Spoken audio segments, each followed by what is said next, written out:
নমস্কার বন্ধুরা, আশা করি সবাই ভালো আছেন। আজ বানিয়েছি কাশ্মীরি আলুর দম। চলুন দেখা যাক তার ভিডিও।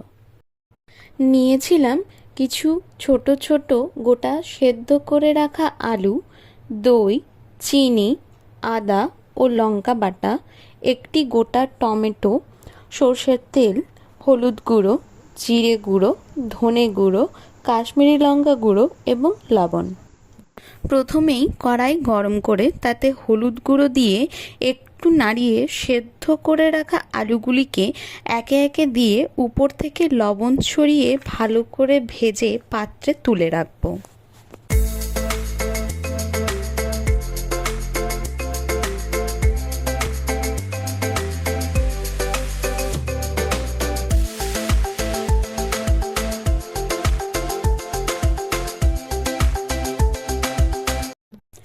সব আলু এভাবে ভাজা হলে বেঁচে থাকা তেলে সামান্য চিনি দিয়ে গরম করে চিনি লাল হয়ে বাবল আসতে থাকলে তাতে আদা ও লঙ্কা বাটাটি দিয়ে ভালোভাবে ভেজে টমেটোগুলি দিয়ে তা ঢাকা দিয়ে ভালোভাবে সেদ্ধ করে নেব।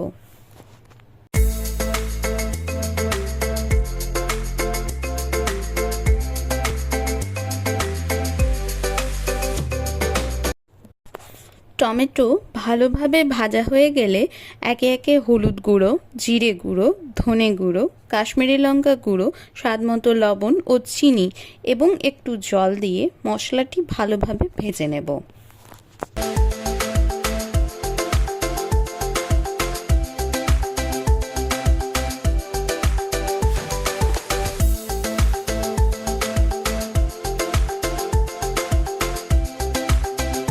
ভাজা হয়ে গেলে দইটি দিয়ে ভালো করে রং আসা পর্যন্ত ভেজে নেব।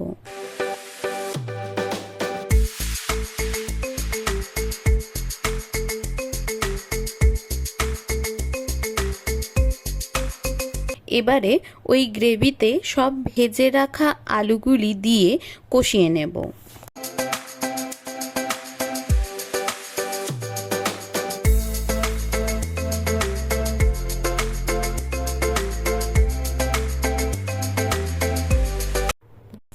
কষা হয়ে গেলে তাতে জল দিয়ে একটু ভালো করে ফুটিয়ে নেব।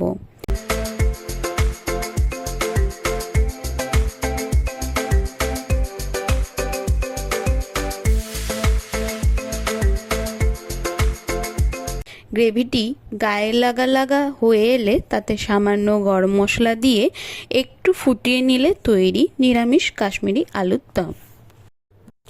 এবারে অন্য একটি পাত্রে তুলে ধনেপাতা ছড়িয়ে দিয়ে সার্ভ করে যাবে গরম গরম লুচি, রুটি বা পরোটার সাথে।